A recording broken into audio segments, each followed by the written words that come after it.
Olá, estamos aqui numa transmissão, num vídeo gravado com o Gregório Carboni, que fala desde Bruxelas, e hoje a gente vai conversar um pouco sobre as eleições na Alemanha e sobre as consequências do Brexit no Reino Unido, que parece que estão tendo consequências, Gregório. Tudo bem? Oi, tudo bem? Então, olha, eu estava agora em Berlim esse fim de semana para ver minha filha e havia lá as eleições, não é? Que já estavam, já se estava falando muito das eleições na Europa, das eleições alemãs na Europa há muitos meses, porque há essa angústia na classe média europeia com o adeus da Angela Merkel, que é a primeiro-ministro, a chanceler alemã, já há quase 2 décadas, e que se tornou um pouco um personagem querido, não é, dos europeus, porque os mídias europeus de direita e neoliberais santificaram essa mulher como uma santa, não é, que salvou a Europa, que salvou a Alemanha, que é responsável pelo dito sucesso econômico alemão recente, e tal. A Angela Merkel, que é, para quem não sabe, filha de um pastor da Alemanha comunista, que cresceu na Alemanha comunista, nasceu na Alemanha comunista, e na Alemanha do Leste, na Prússia, não é? Ela é química, como a Margaret Thatcher, e, portanto, temos que sempre tomar muito cuidado com as mulheres de direita químicas, porque podem transformar em primeiro-ministros de direita, e temos que tentar que elas sejam todas comunistas, não é? Portanto, eu acho que a Merkel foi uma exceção na história alemã, porque ela foi para já a primeira chanceler mulher, foi a primeira da Alemanha do Leste, a primeira a saber russo, porque ela estudou russo, não é, durante a infância, a primeira que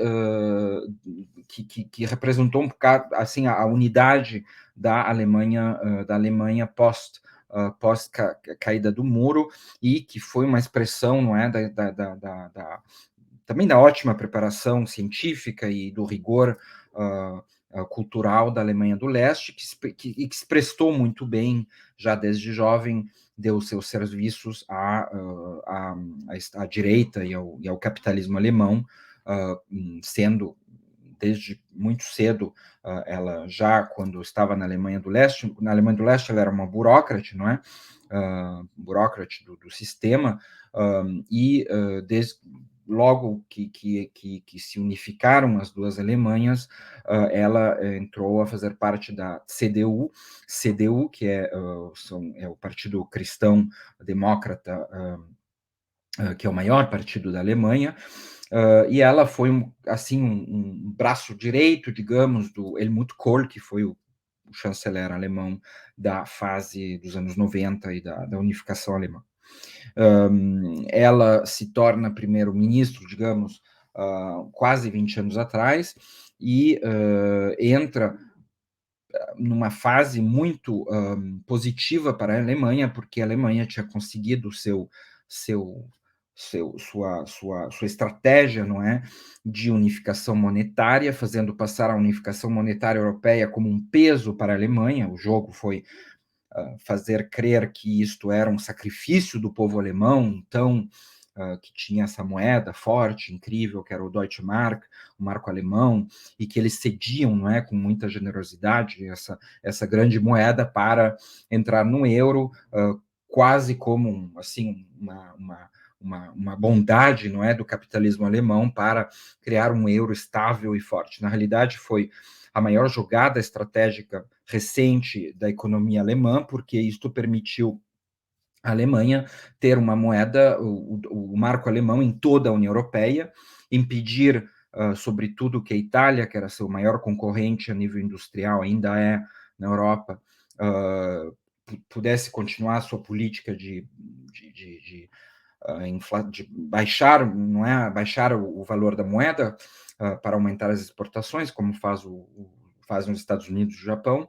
Isto permitiu, portanto, à indústria alemã de ter uma vantagem estratégica, uma vantagem de competitividade em toda a Europa, porque também o euro baixou seu valor real de quase 30%, eu acho, assim, a nível histórico, não é? Portanto, os produtos alemães são agora 30% mais econômicos, com toda uma lenda, não é?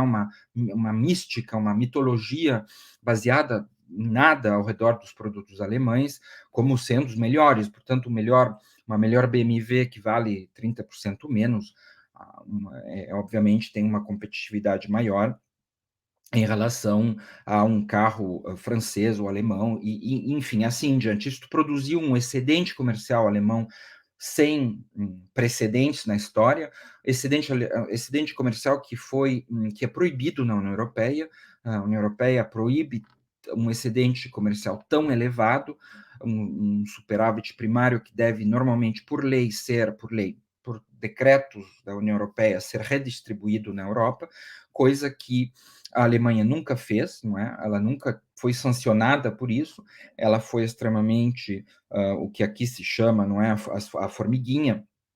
Ela faz parte desses países do norte da Europa, considerados as formiguinhas, não é? As formiguinhas que trabalham, versus o sul da Europa, que na mitologia construída pelo média europeus, são preguiçosos e se endividam, não é?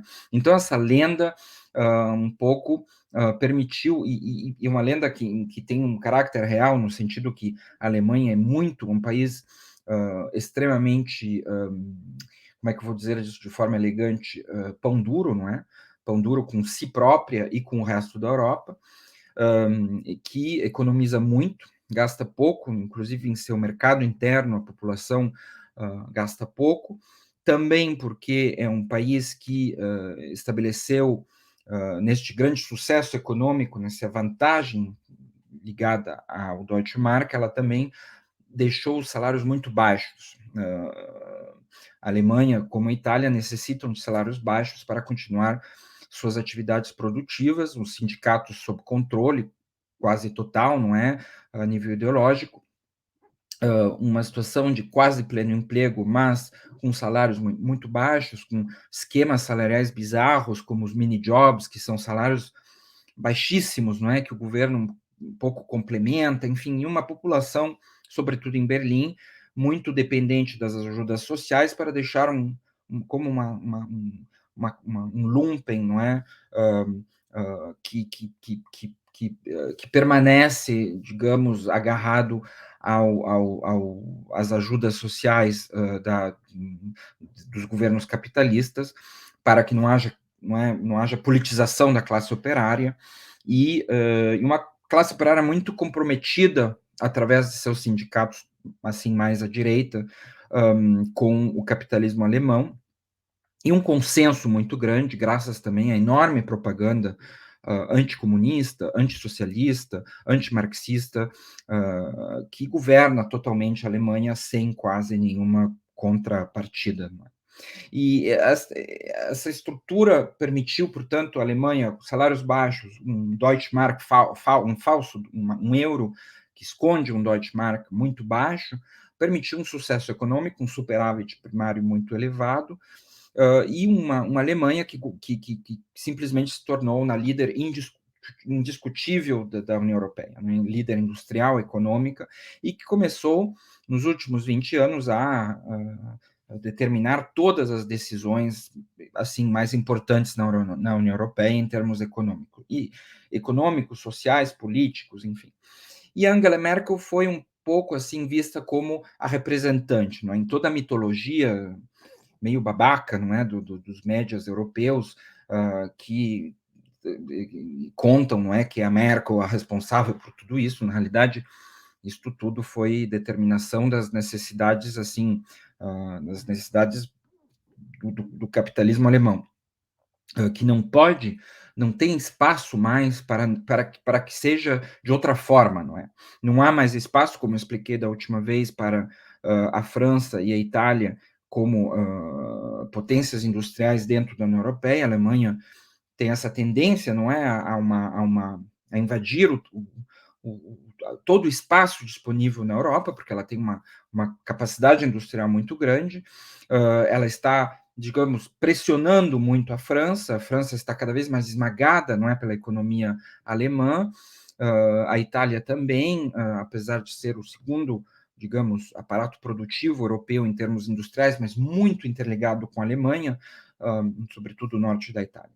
E a Angela Merkel fez um governo que pareceu assim, que foi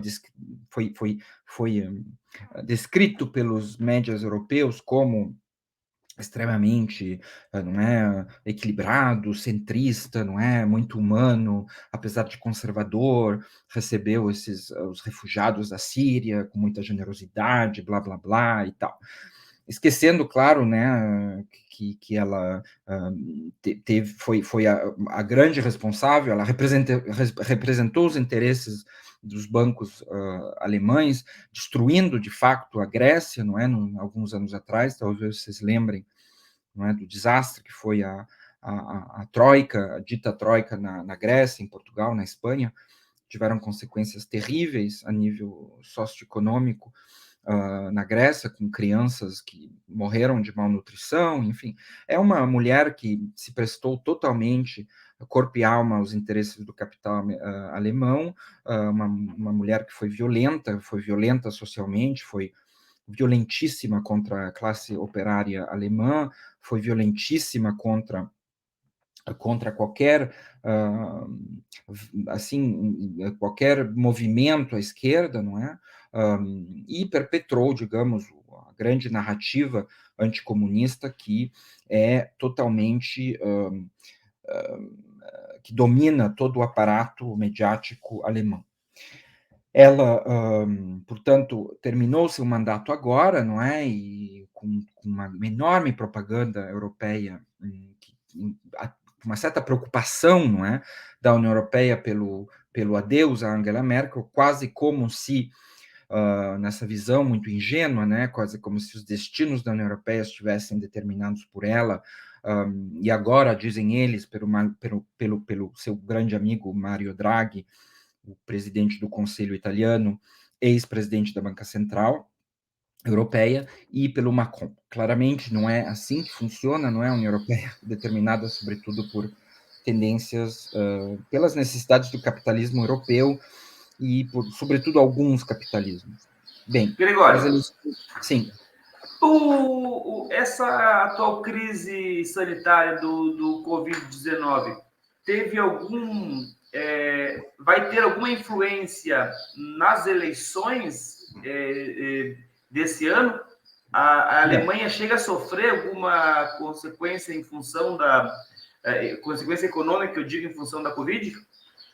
Não, a Alemanha também foi, assim, considerada um herói, não é, durante essa fase da Covid, sobretudo no começo, porque sofreu muito pouco Covid, também porque eles têm muito excedente econômico, enquanto fizeram terra queimada ao redor deles, a União Europeia está destruída, a Alemanha destruiu simplesmente a União Europeia, ela teve alguns recursos, não é, para enfrentar bem essa pandemia, a estrutura econômica e urbana também da Alemanha é muito diferente, os modos de cálculo foram diferentes, dos mortos, dos doentes, foi tudo isso gerido de uma forma muito bizarra e secreta, e não sabemos, na realidade, muito bem o número de óbitos do Covid, mas depois a situação piorou muito, se viram todas as fragilidades estruturais da Alemanha, que é um país que não existe ainda realmente como país unificado, não é um país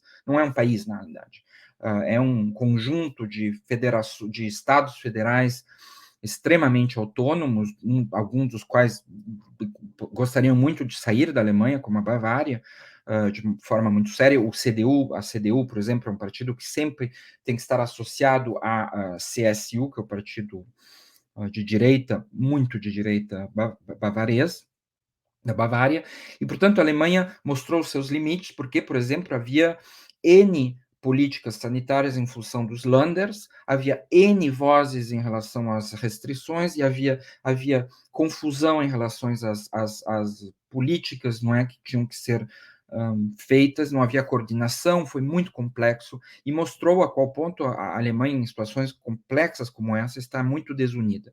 E, a um certo ponto, não foi mais possível, não é, contar essa história de uma Alemanha onde não havia quase Covid, porque houve muito, Berlim teve situações muito complicadas, mas o problema é que a estrutura econômica e também, de certa forma, cultural dos países protestantes do norte da Europa se recusavam, de certa forma, a uma atitude de confinamento radical, não é? Isso era muito visto sob toda uma forma irracional do eu protestante, não é? Indivíduo individualista, que me cuido eu sem que o governo me diga o que eu tenho que fazer. Havia muito essa narrativa, houve muitos protestos da esquerda, da esquerdinha, digamos, a esquerdinha hipster de Berlim. Berlim é a capital mundial da esquerdinha ecológica, feminista, gay, etc., não é? E teve respostas extremamente irresponsáveis, confusas, com todas essas babaquices, não é? Eu, a liberdade de beber cerveja, não é? Na rua, o governo não me pode impedir de ter minha liberdade, meu corpo, todas essas coisas que na Europa tiveram uma certa influência. O Brasil não viveu isso, porque o Brasil, a esquerda, teve que responder ao Bolsonaro, mas aqui foi muito confusa a situação, inclusive na esquerda. Não é? A esquerda se confundiu com histórias enfim, como é que se diz, de complotismo, dizendo que os governos queriam, as farmacêuticas estavam organizando tudo isso, enfim. E Berlim, que é uma cidade muito peculiar, não é? Que eu conheço bem, porque minha filha vive lá e eu vou seguidamente a Berlim, é uma cidade muito, muito particular nesse respeito, porque é uma cidade muito pós-moderna, ela foi quase uma invenção, a nova Berlim unificada é uma invenção pós-moderna, né? É o símbolo desse novo capitalismo europeu, individualista e falsamente de esquerda, não é? É uma cidade muito, muito egocêntrica, muito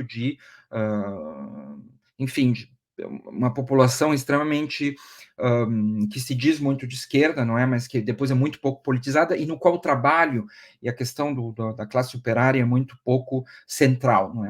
É uma cidade de desemprego, muito desemprego, 14%, e com muitas pessoas que estão lá para não trabalhar, na realidade, não é? Então, há toda é uma situação muito interessante que eu acho que é importante nós estudarmos, porque isso determina também toda uma nova esquerda muito, muito ecologista, não é um ecologismo que não é um ecologismo anticapitalista, que, enfim, que acreditam muito nas bobagens, não é, de um capitalismo que se pode consertar, não é um capitalismo humanista e todas essas babaquices, não é? E em Berlim essas coisas são muito fortes, muito presentes, elas têm muito sucesso. E nesse respeito, portanto, as eleições foram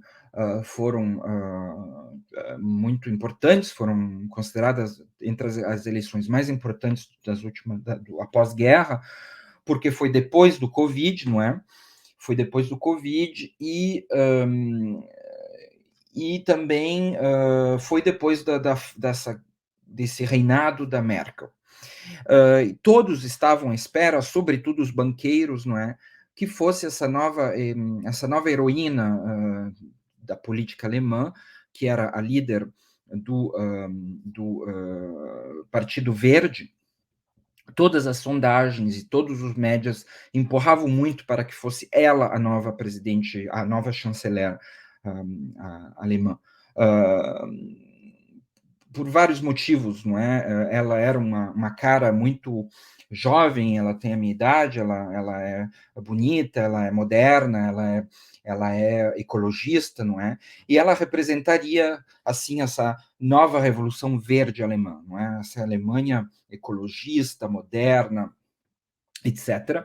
Claramente, totalmente abraçando os interesses do capitalismo alemão, não sendo minimamente em contradição com eles, e seria o que se chama um greenwashing, não é? Um lava verde do capitalismo alemão.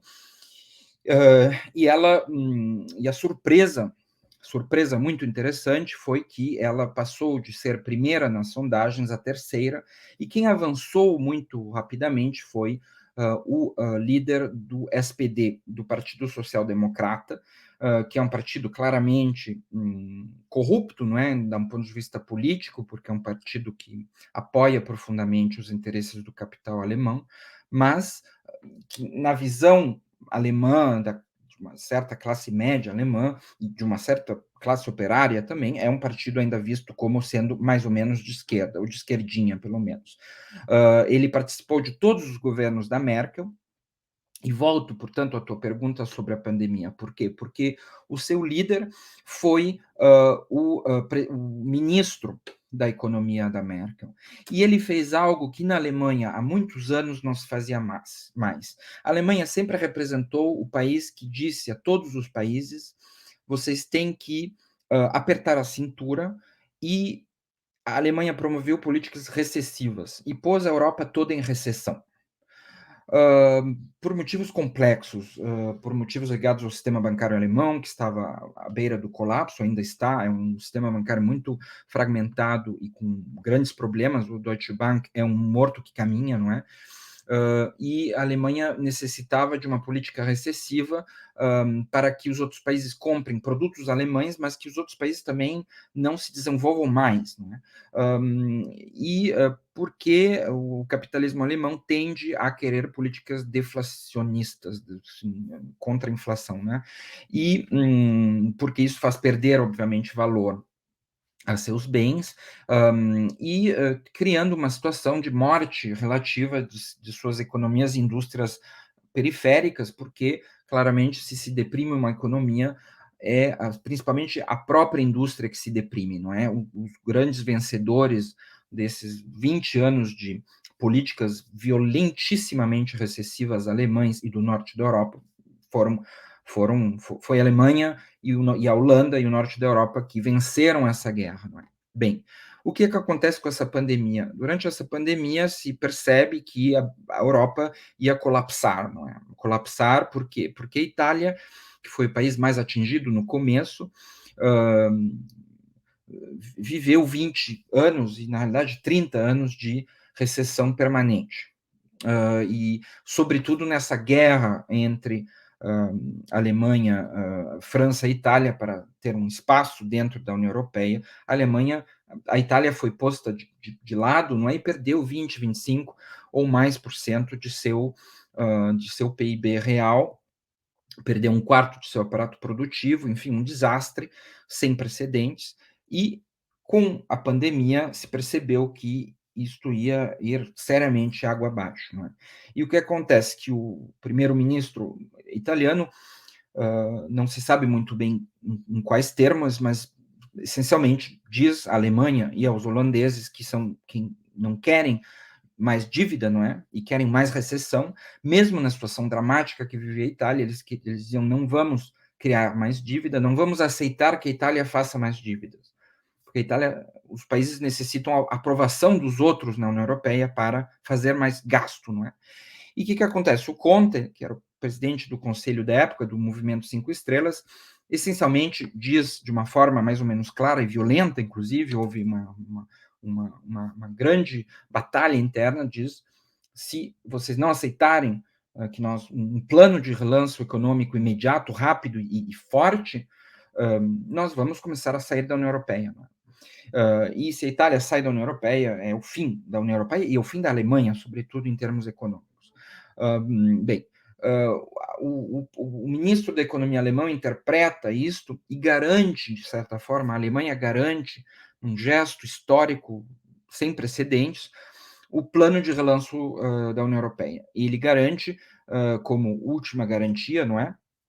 E a União Europeia, o Banco Central, produz esses bilhões de euros de dívida nova. A Itália recebe 300 bilhões de euros, vai receber talvez, e vamos chegar ao ponto, talvez vão receber 300 bilhões de euros de gastos para relançar a economia. E todos os outros países também, não é? A própria Alemanha vai receber. O que acontece? Que num país onde a dívida é um crime, não é? Como a Alemanha, ou ao menos isso é o que se conta, o gesto deste ministro foi visto pela população alemã provavelmente como um gesto positivo, não é?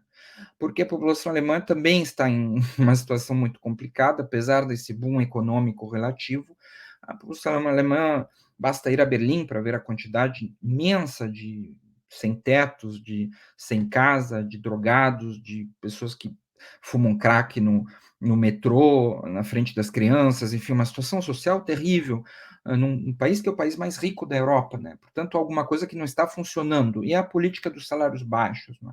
E, portanto, isto foi visto como algo vagamente de esquerda e vagamente em contradição com o passado, não é? Gastar mais para recuperar a economia é algo visto na Europa como algo revolucionário, não é? Como algo de esquerda, pelo menos. E ele venceu muito com isso. E, portanto, ele subiu muito nas sondagens e terminou primeiro o partido com um dos maiores resultados da SPD em sua história recente, com 25,7%, seguiu a CDU-CSU, que é o partido de direita alemão da Merkel, que foi o grande perdedor dessas eleições, perderam quase 9 pontos percentuais e passaram a 24%, com o dado mais baixo de sua história, depois da Segunda Guerra Mundial. Seguem os verdes, com 14%, que ganharam muito, na realidade, também com essas eleições, e seguem também um partido que é um pouco o terror, não é, da União Europeia, que é o FDP, que é o Partido Liberal Alemão. E este partido, se ele... E, portanto, agora o problema é que na Alemanha é um sistema eleitoral muito complexo, feito para que sempre haja consenso e nunca haja realmente um governo de esquerda. Na realidade, ele foi montado pelos Estados Unidos para que não houvesse qualquer possibilidade da esquerda ir ao poder. Portanto, isso o governo alemão vai ter que se formar com coalições muito complexas, não é?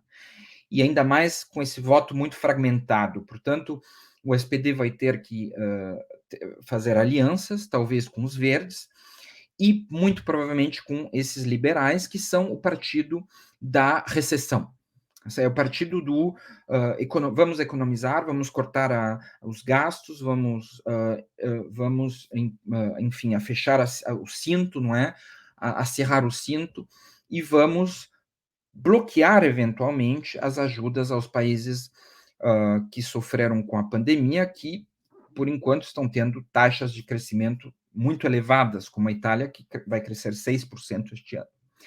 Portanto, o medo do resto da Europa é que os liberais entrem nesse governo, também para tranquilizar o mundo das finanças alemão e o mundo do capitalismo europeu, não é?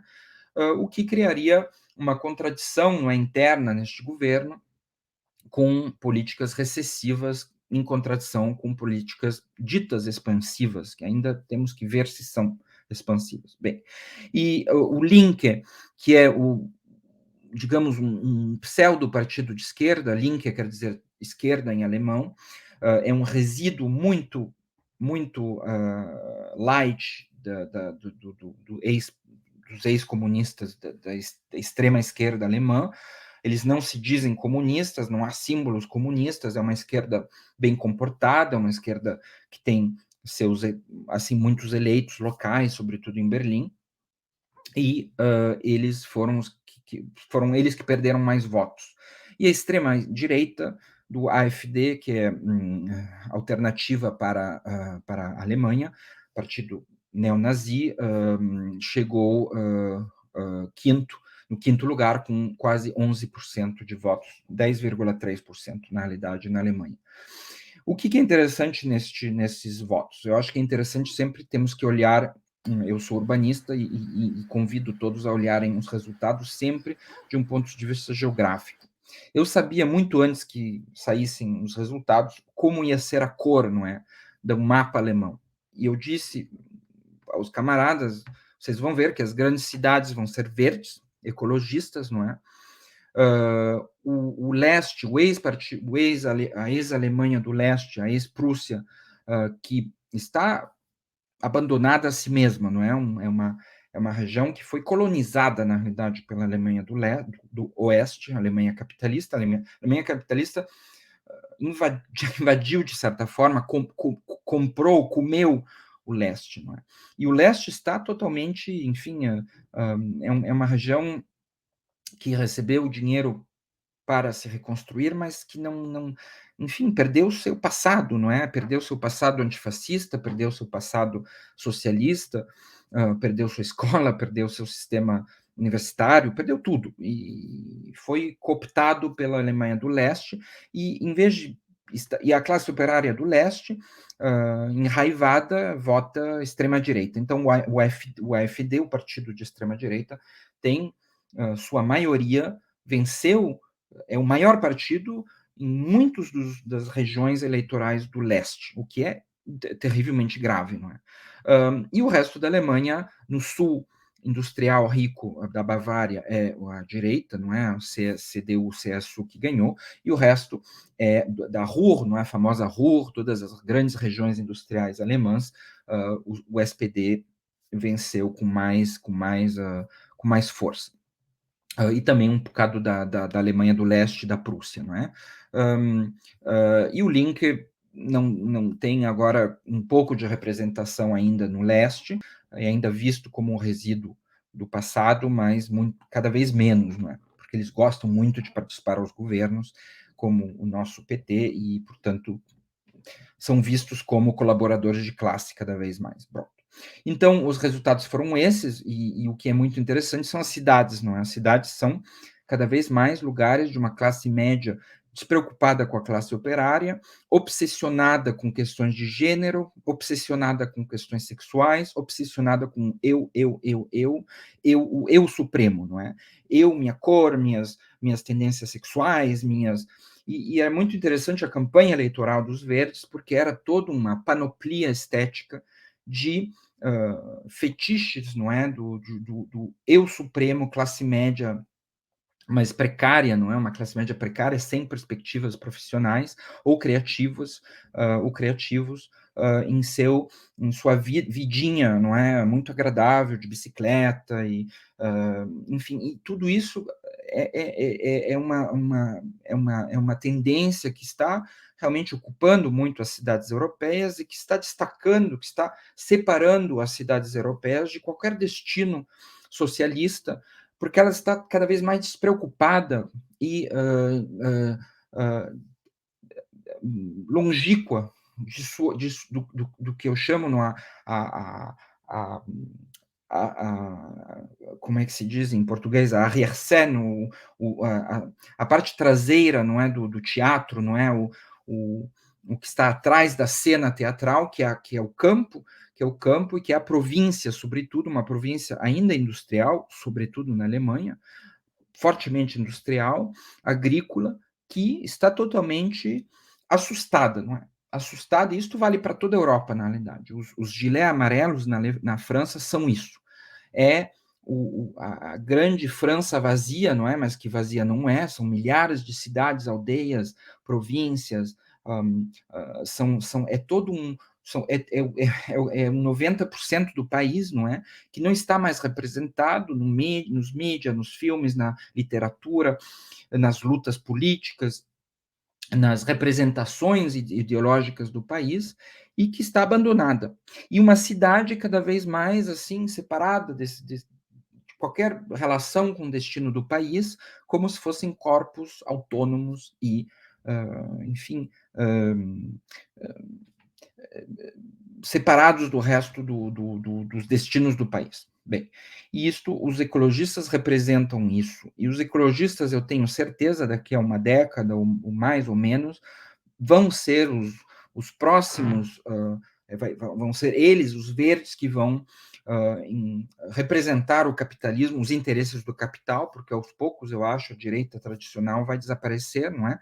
E os verdes vão se transformar nos novos representantes das elites. Eles já são, na realidade, não é? Porque agora a Europa tem essa obsessão, e a obsessão dos alemães é essa, é ecologia.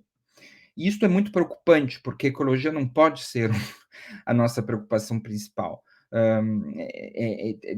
Se preocupar com a ecologia é como dizer que nós nos preocupamos com a natureza.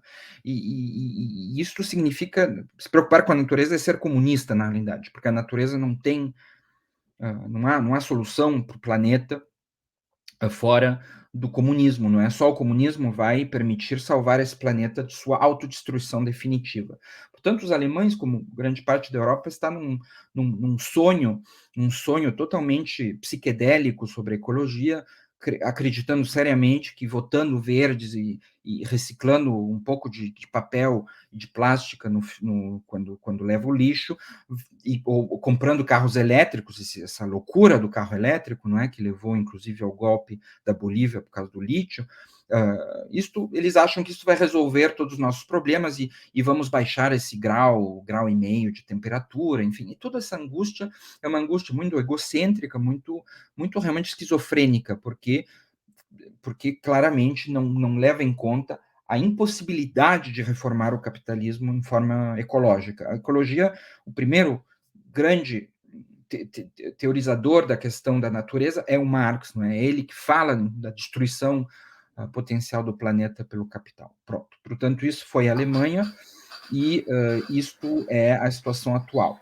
A Alemanha, sobretudo para me ligar ao Brexit, que é o Reino Unido, tem agora este enorme problema.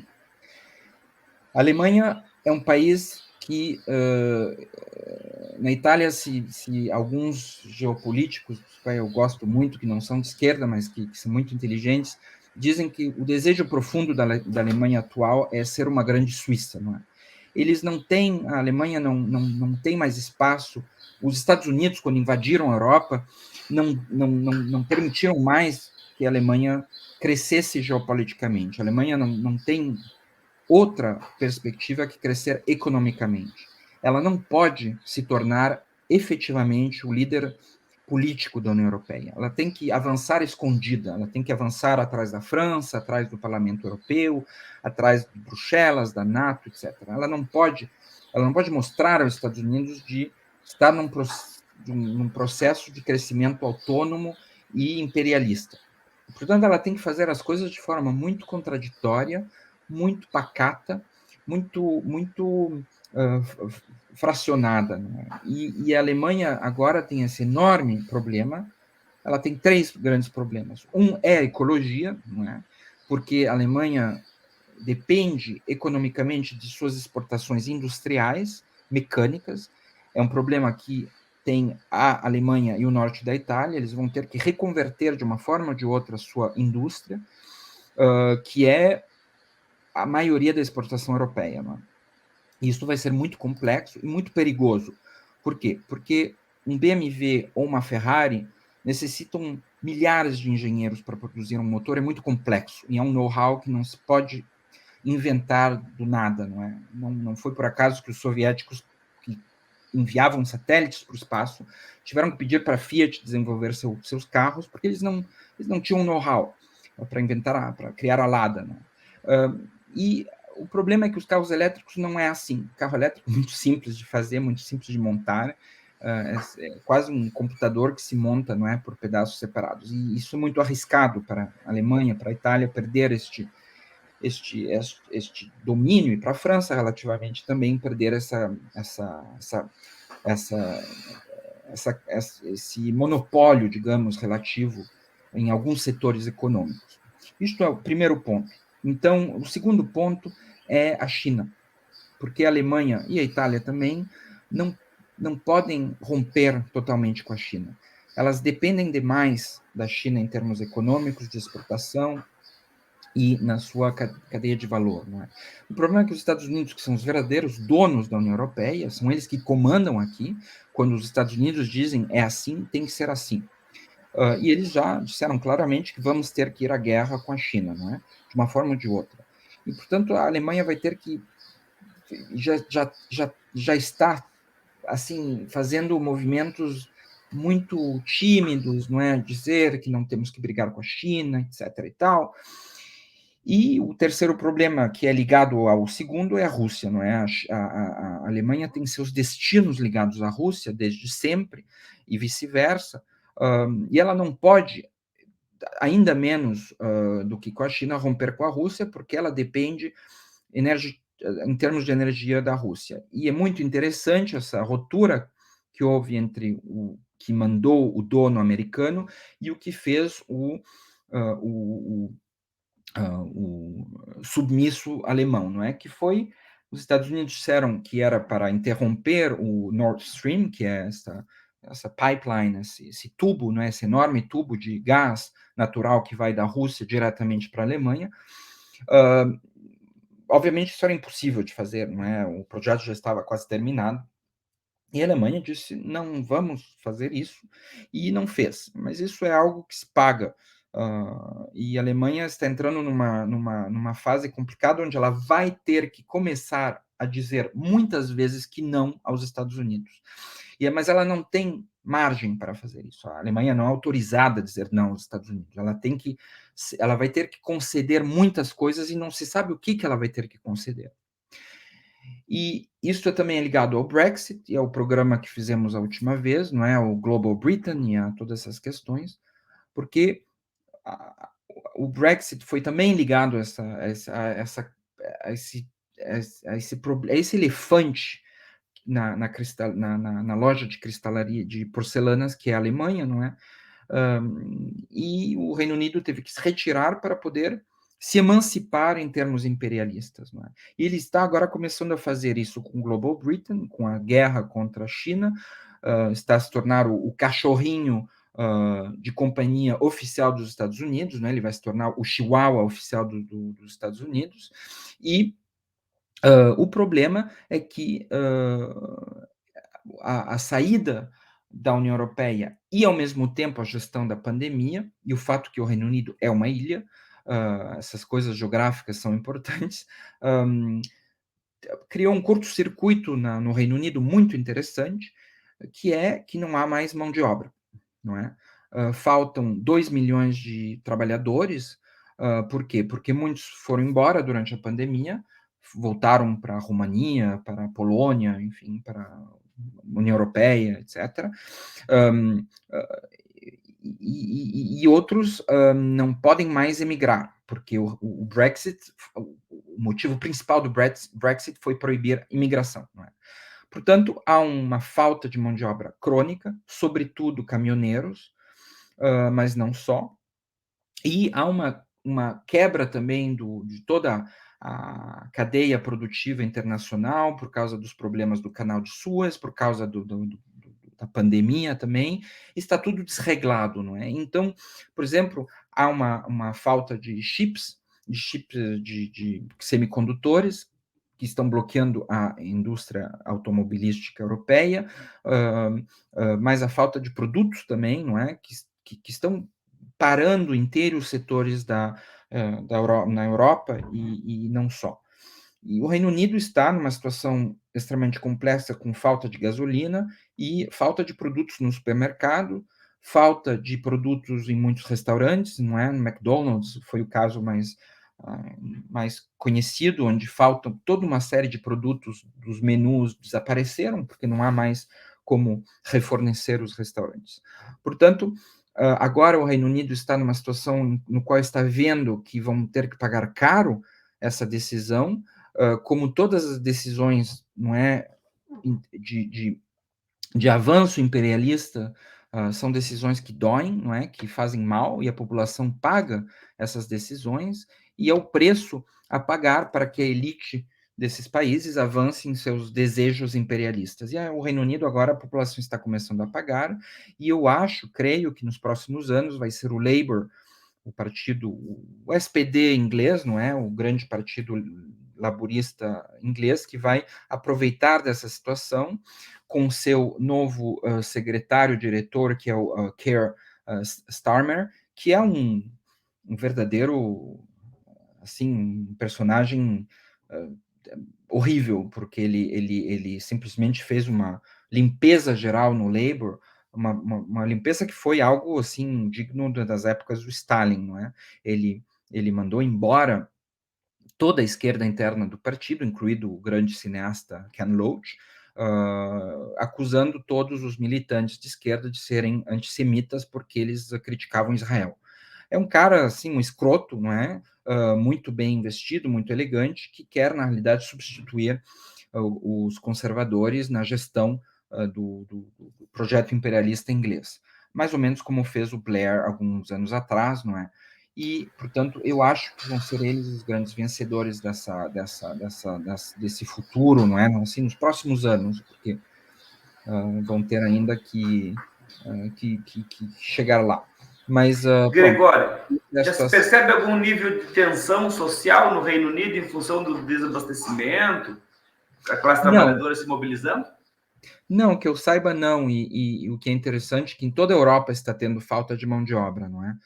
Na Itália faltam 50 mil caminhoneiros também. Caminhoneiros estão faltando por toda a Europa, porque era um mercado tipicamente ligado à importação de mão de obra barata dos países do leste. Enfim, era tudo uma situação muito confusa, muito mafiosa, muito desreglada, não é? Desregrada. E com o Covid, tudo isso parou e entrou tudo em crise, não é? Então, faltam também mão de obra em todos os setores, faltam professores, faltam 30 mil professores na Itália, faltam segundo grau, faltam contáveis, faltam...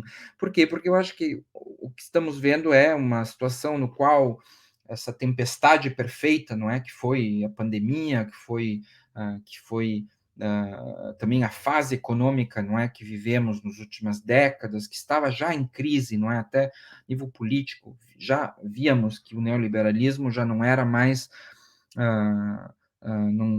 não era mais o que era antes, não é?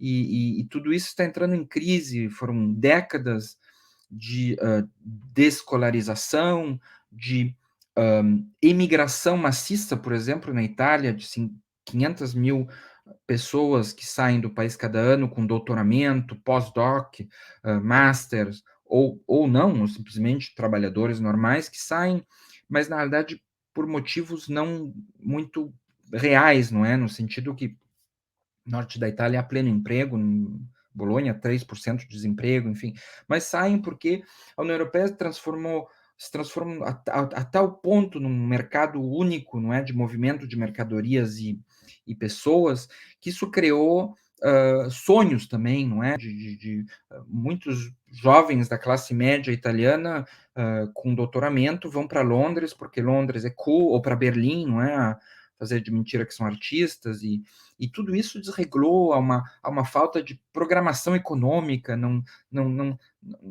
Os governos, são 20, 30 anos que os governos europeus não preparam mais a economia, não preparam mais, não prevê, não fazem mais previsão sobre nada, não é? Não fazem previsão sobre quantos trabalhadores vai precisar daqui a 5 anos em tal setor. Por quê? Porque era só chamar alguns imigrantes, não é? E eles vinham, era tudo uma precarização, era tudo uma confusão que é necessária. O capitalismo precisa disso. O capitalismo é isso, não é outra coisa, e estamos cada vez mais avançando nisso. O problema é que agora estamos vendo que há uma pequena pandemia, uma simples pandemia, pôs tudo isso, não é, pernas a ar, e agora temos uma situação muito complexa na qual está tudo desreglado, não é? E faltam coisas. Estão faltando coisas no supermercado, e vai começar agora na União Europeia também, eu acho, esse fenômeno, não só no Reino Unido. E porque a questão dos caminhões, por exemplo, de toda a gestão dos caminhões vai ser muito complexa, e vai haver problemas para refornecer supermercados, gasolineiras, etc. E a população está... há outro aspecto também interessante, que eu acho que algum marxista, se já não estiver fazendo, vai ter que fazer, que é estudar a questão do trabalho precário, esse trabalho extremamente precário dos últimos 20 anos, né, no qual os jovens viveram sempre, muito mal pago e de muito sofrimento, na realidade, não é? Claro, não é o nível do Brasil, mas para os europeus foi um mercado de trabalho muito duro. Produziu uma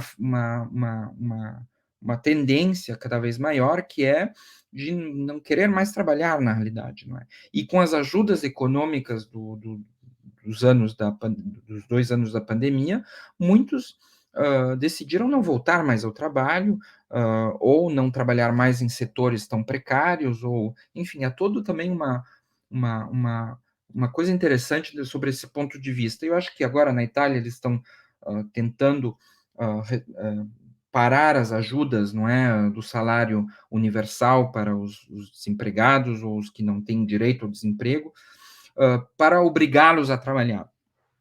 O problema é que não está funcionando. Nos Estados Unidos, esse fenômeno não está funcionando também, e não se sabe muito bem onde foram parar os trabalhadores, não é? E muitos, por exemplo, têm que cuidar dos velhos, têm que cuidar dos filhos, tem toda uma... Como não somos uma realidade comunista, não há mais essa rede, não é, de solidariedade estatal, de creches, de escolas, de pós-escolas, de dormitórios, de tal e tal. Quando há uma pandemia como essa, todo o sistema de solidariedade social quebra, não é? E há pessoas que não podem mais ir trabalhar porque têm que cuidar dos filhos, que têm que estudar em casa, ou dos velhos que não podem mais ir nas casas para pessoas idosas, enfim, tá tudo um caos, não é? E é um caos e uma depressão também muito forte na população. Acho que ficar em casa tanto tempo também, eu acho que determinou muitas pessoas pensar em sua situação, não é? E pensar no que eles estavam fazendo da vida, não é? E eu acho que vai ser interessante ver o que vai acontecer no futuro. As pessoas vão ter que vão começar a se interrogar, não é, sobre o que está ocorrendo. Na Bélgica, por exemplo, vemos um fenômeno que é aqui na Valônia, na parte francófona do país, o segundo partido é o Partido Comunista, não é o Partido do Trabalho belga, que é algo incrível para a Bélgica, é algo inacreditável. E, portanto, isso é interessante. Há fenômenos desse tipo na Europa. Na Itália, o mundo do trabalho está começando a se acordar, com greves e ocupações de fábricas e manifestações muito fortes, não é? Porque algumas fábricas estão fechando. Tem esse fenômeno também. Muitas fábricas, de repente, na Itália foi proibido demitir trabalhadores até alguns meses atrás. O governo de 5 estrelas bloqueou qualquer despedimento. Logo que o Draghi, o grande amigo da Merkel, tomou o poder, não é? Foi um golpe, com uma coalição de todos os partidos na Itália, enfim, uma história muito complicada. Ele chegou ao poder e liberalizou os despedimentos, não é? E, de repente, muitas fábricas de tecnologia, fábricas mecânicas, fábricas de eletrodomésticos em Nápoles, a Itália é o maior produtor de eletrodomésticos na Europa, estão todas fechando e transferindo a produção para a Polônia, onde a mão de obra custa menos.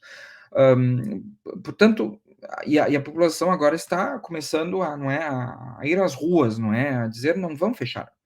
As fábricas não vão fechar, vocês não vão fechar as fábricas, e não há mais a mesma atitude passada, que era de aceitar, não é, que a fábrica feche e pronto. Um pouco de protesto e tal, e pronto. Agora o governo está confrontado a esses trabalhadores, por exemplo, da Whirlpool, ex-Indesit em Nápoles, que não estão a aceitar que se feche a fábrica há alguns anos já, que estão na luta e não vão largar, não é? É um pouco essa ideia, não temos mais nada a perder, é isso um pouco o que se sente no ar. Se sente, não há mais nada a perder. E essa pandemia um pouco mostrou isso. Só que o problema qual é? O problema é que está tudo pronto para a revolução. Amanhã de manhã podemos fazer. A revolução já está no ar. Não é? O problema é que não há partido comunista por aí. Nós preparamos nas últimas décadas, ficamos discutindo de bobagem, não é? De ecologia, de gênero, de não sei o quê, de coisas que não servem para nada, que não agora, que não servem dentro do capitalismo, não servem a nós, não é? Isso que eu ia te perguntar, Gregório, justamente isso. Está cada vez mais claro, né, que o capitalismo ele não consegue resolver os seus próprios problemas, né? E a classe trabalhadora registrou agora que na Itália as pessoas estão indo à rua, a classe trabalhadora está indo à rua para impedir demissões, pedir fechamento de fábrica, mas não tem justamente quem dê vazão a essa insatisfação social, né? E Não. isso é uma realidade em toda a Europa, na Bélgica, quando tu disseste que o Partido Comunista é o segundo partido, tem uma capilaridade maior? Em toda a Europa está ocorrendo o mesmo. Eu não estou seguindo bem tudo isso também, porque não temos, não é? Não temos uma imprensa europeia de comunista. Os jornais comunistas na Itália, a Itália é o único país que eu saiba que tem um jornal cotidiano comunista, que é o Manifesto, que sai todos os dias há 50 anos, 60 anos. E eles não fazem um relato cotidiano das lutas sociais, não é?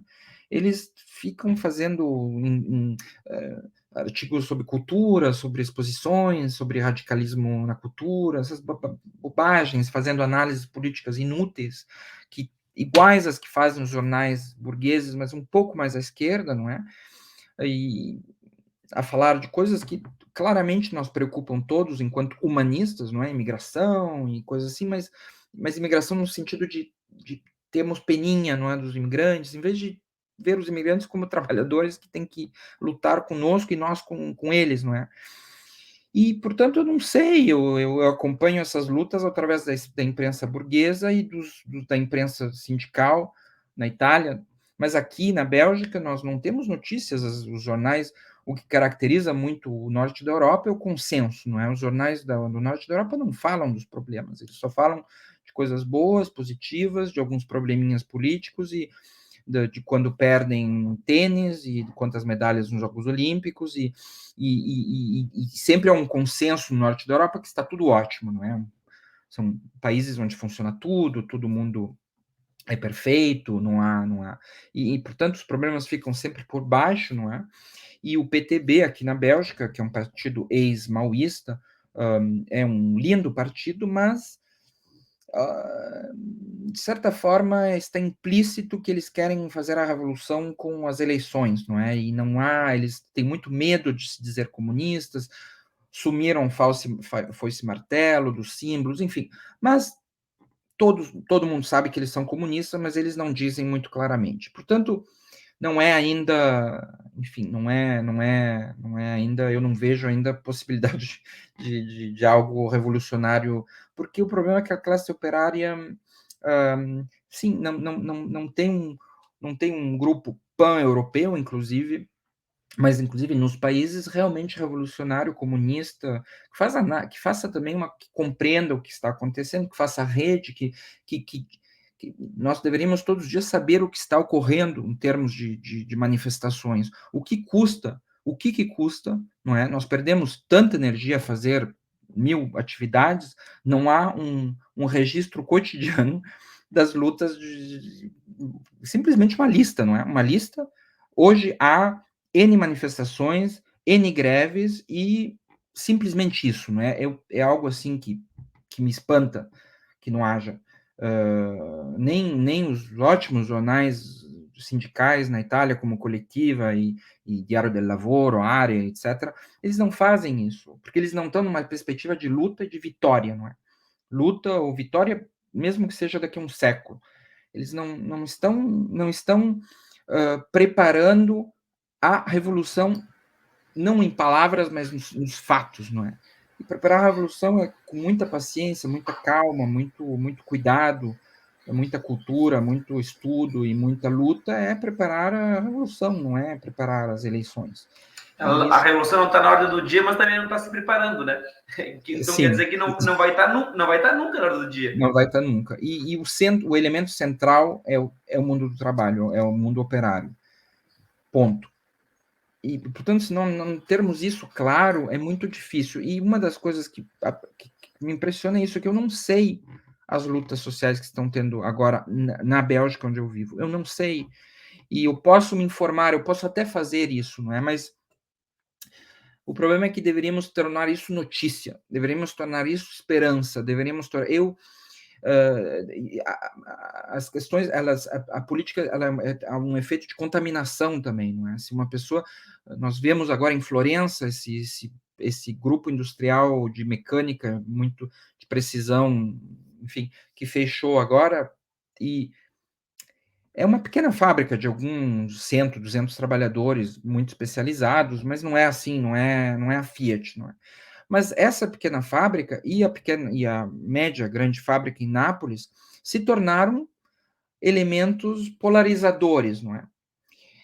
Mas há milhares de fábricas que fecham e centenas de fábricas onde há agitações sindicais, só na Itália, não é? Só na Itália. Sem falar do resto da Europa, da França, da Espanha, de Portugal, mas nós não sabemos, porque não há visão sobre a necessidade de pôr isso em perspectiva, não é? E os partidos se preocupam com outras coisas, se preocupam com as eleições, que é muito cansativo preparar uma eleição, não é? Se preocupam com tudo. Na Itália, o problema é que os partidos de esquerda, por exemplo, se preocupam com tudo. Eles vêm dessa tradição de um grande partido comunista, que era metade do país, que tinha milhões de euros de orçamento, editoras, jornais, centros culturais, governos e tal, e eles se ocupavam de tudo, faziam tudo em todas as partes, não é? E agora não é mais assim. Então, os militantes tendem ainda a perder muita energia a fazer um pouco de tudo. Numa vida cotidiana, que não é mais a vida cotidiana dos anos 50, 60, 70, 80, onde todos os dias era militância comunista, não é? E era festa, eram festas, eram manifestações, eram reuniões simbólicas, eram celebrações, eram filmes, eram reuniões, enfim, isso tudo não há mais, foi muito fragilizado. Então nós temos agora que reorganizar e ver no que temos que nos concentrar, não é? E eu acho que deveria ser estudar muito e muita geopolítica e marxismo, não é? E estudar o mundo do trabalho e acompanhar e lutar com os trabalhadores, não é? E saber, e para isso temos já que saber o que está ocorrendo, em termos de lutas. Uma lista cotidiana de todas as lutas que há no país, dia após dia, não é? Não temos que nos preocupar nós não podemos, infelizmente, se preocupar com todas as questões que ocorrem ao redor de nós. E com todas as vertências simbólicas e todas as obsessões da classe média identitárias e do eu supremo, não é? Urbano e consumista. Não é? Isso são questões que nós fazem perder tempo. E o capitalismo gosta muito delas. Não é um caso. Não é? Propositalmente, né? Nos tira do foco que é a centralidade, né? Que é a luta classista, né? E, enfim, não à toa que o grande império, os Estados Unidos, gosta muito, agora, sobretudo sobre Biden, gosta muito de patrocinar o identitarismo, etc. Claro, né? Totalmente. Mas, Gregório, eu não sei se tu tens mais alguma coisa para dizer, nós já chegamos a 1 hora, incrivelmente, parece que foram 10 minutos nós conversando aqui. Se tu tem mais alguma coisa para nos acrescentar desse assunto? Não, acho que não. Acho que 1 hora já é demais para qualquer ouvinte. Se tiver mais do que se acompanharem até o final, já é ótimo. Então, vou parar por aqui. Muito obrigado, Fronteira Vermelha, novamente te agradece e na certeza de que em breve estaremos juntos de novo, né? Nesse que já está se tornando quase um programa quinzenal aqui, né? Estamos... Sim. Então tá. Agradecemos novamente e até a próxima. Um forte abraço. Obrigado. Tchau, camarada. Tchau.